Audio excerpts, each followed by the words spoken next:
The San Antonio Spurs have a golden opportunity with mock drafts changing day by day. One prospect out of Georgetown, Thomas Sorber, has been going to the San Antonio Spurs in multiple mock drafts. The big man who can protect the rim, finish alley-oops, even step out to shoot the three. Very physical. He's projected to fall to the Spurs in some mocks, and it would be a perfect fit behind Victor Wembanyama. We have to dive into Thomas Sorber and how this is just an unbelievable opportunity, but it's not just that. We have another mock trade from Bleacher Report that lands the Spurs an elite three-point sniper at not too great a cost. We got a bunch of great stuff coming up on this episode of Spurs Digest. But guys, quick reminder, 75% of you still not subscribed. We are so close to 7,000 subscribers. So if you're enjoying the daily content here, hit that free button down below. Keenan, let's start out with Sam Hauser. Sam Hauser, the elite three-point shooter. What? Going to San Antonio? Look, I know he's in Boston. Just hold on. Now, we got an article that I will link down below, and it talks about a bunch of Celtics, because look, the Celtics are in they got a bit of a cap problem going into next year, of course, with Tatum injured, and, they're well into that second apron. They need to move off some money. Now, the big candidates, obviously, we've talked about on the channel before: Derek White, Jaylen Brown, Kristaps Porzingis. But a recent mock trade by Bleacher Report has Sam Hauser leaving the Celtics. Look, first of all, I don't know if that's really likely, but if it is, might as well listen. And they mock him to the Spurs for Julian Champagnie, Malachi Branham, and 3 seconds. And at first, you're like, that's, Champagnie's pretty good. That's a lot for Hauser. Keenan, I know you got your opinion on this. I'll let you go first. But if this was ever offered to the Spurs, I would personally take this in a heartbeat. I would take this in a heartbeat as well. You've got Sam Hauser, who we can see there is near a 42% three-point shooter. He can really light it up. Like, he is an elite shooter. Julian Champagnie is a very good shooter. Hauser is an elite shooter. And the thing about Hauser is he plays for Boston. Everyone on Boston can actually play defense. He's not like going to be Drew Holiday, Derek White level defense, but he does slide, he does try, he does work there. And you were talking about with Boston, Sam Hauser is going to make $10 million next year. So for us, not a big contract. But with how far the Celtics are in the second apron, if they were to keep their roster right now, Sam Hauser would basically, if they got rid of Sam Hauser, would save them 62 million because of the fact that they're so far into the cap tax wise that it'd be like a $52 million hit just for that 10 million contract. So they're going to be looking off moving. It may not be Porzingis because you might not be able to get suitors. It might not be Drew Holiday because people may not be able to take the cap, but someone like Sam Hauser could very much help their books. And I think that the Spurs would be a great landing spot for him, be able to work off of Wemby, De'Aaron Fox, Stephon Castle, and maybe Dylan Harper if we go actually that route with two. I mean, honestly, I think it's a perfect fit, like you said. And again, the Celtics, they have to move someone. And I think you actually make a really good point that I didn't really necessarily think of, in the sense that Hauser and even a guy like Pritchard. Now, I don't think Pritchard's going anywhere. I think they will do anything to keep him. His contract's unbelievable.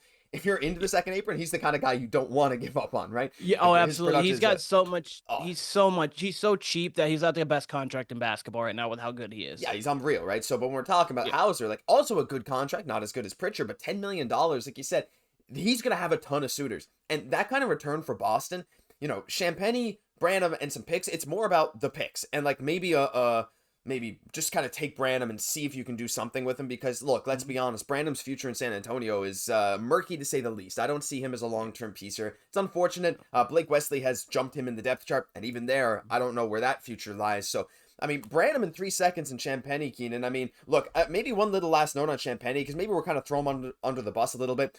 What a great player he is. He's also a lot younger than Sam Hauser, but I think Champagnie, like, he can work in the Spurs system. To me, it's just kind of an upgrade, like an upgraded Champagnie. And again, like you said, Hauser's defense is really not bad, but honestly, like, Champagnie's not even a guy, like, unless it's for a trade like Hauser or something, I'm perfectly okay keeping Champagnie around, because I do think he does fit this team. Not to just kind of toss him out in any trade, but if it's for Hauser, yeah. If it's not, I still do think Champagnie can stick around this team for a little while.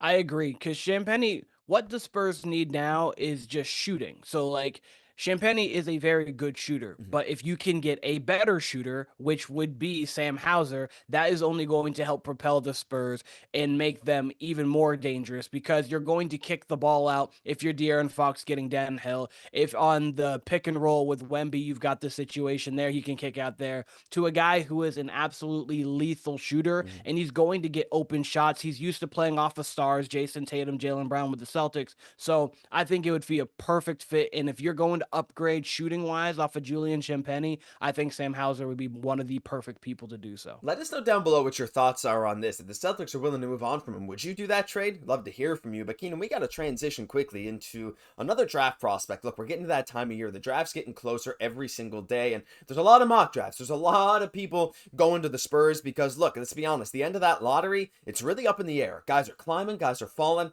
But there's one name I've seen linked to the Spurs a little bit lately, Keenan, and it's a guy out of Georgetown, and it's Thomas Sorber. 6'10", 265. He is strong. He is big. He can protect the rim. He can do a lot. Now, NBADraft.net has him at number 10. They're number 9 on their big board. Overall, 94 as a prospect. I really like Thomas Sorber, and honestly, I see a world where he doesn't even fall to the Spurs at 14, but looking at what he can do, honestly, those stats in college, 14.5 points, 8.5 boards is pretty darn good for college. Again, that three-point percentage, not amazing, but that's not his number one thing, but his free throw percentage too, Keenan, is a great indicator, and just to get into, in case you aren't familiar with him, well, I know you are, but in case some fans are not super familiar with him, I just want to give a little background here from NBADraft.net. He's long, skilled post presence, massive frame, advanced interior scoring touch, and defensively, he shows promise as a rim protector. 2 blocks a game, his timing, positioning, length, he stays vertical, he doesn't bite on fakes. Keenan, when you're defining a guy that can back up Victor Wembanyama and you watch the highlight reel of Thomas Sorber, I feel like genuinely there are not many better players in this entire draft class that fit the bill of Spurs backup center to Wemby like Thomas Sorber can. He genuinely does. And the thing about him is he only shot 16% from three, but he was taking about 1.5 a game. If you watch his highlights and look at his mechanics, he has legitimate mechanics to become a decent shooter in the league. One that can hit maybe 30% of his threes at further on, or a good pick and pop guy in the mid range. Thomas Sorber, the fact that he has already a man's body, that is something that's going to bode well, because then, just say for an example, you're guarding someone like Jokic. You could put Sorber on Jokic to have him deal with that physicality, and then you can go off and be like, okay, Wemby, go help, rather than having Wemby have to take him, and sometimes his body Jokic can take advantage of. I think Sorber off the bench would be a great person to fill in for Wemby, for whomever we have at the center position too, because we'll probably get another guy too, most likely to be just a spell minute. So I think Sorber would be great. Yeah, I agree. And like again, I feel like his strengths just they fit a lot of teams, not just the Spurs. Now, my one concern is that he might not fall to 14. Now, again, like I said, I know the lottery is getting look, the top 4-ish is pretty locked in, maybe even top 5. Yeah. But when you get later, like look, we've talked about Maxime Reynaud here on the channel. We've talked about a guy like Derek Queen. We've talked about Thomas Sorber, even Kasparis Yakachonis. What do you think the odds are that Sorber actually does fall to 14? And do you see him as the type of guy that the Spurs, if they feel they need to, could even trade up a little bit to get? I don't see the Spurs trading up from 14 to grab someone because, look, we're the type of organization that we have kind of our own process of, like, evaluating which players are great in the Spurs system, and I'm sure someone that they like will be available, but to me, like, again, when I'm looking through all these guys, I'm looking at the highlight reels, it's like, it's hard for me to see the Spurs passing up on a guy like this if there's any chance that he's available, you know? I agree. It really depends to me kind of what 12 and 13 do, because that's Yeah. Chicago and that is Atlanta.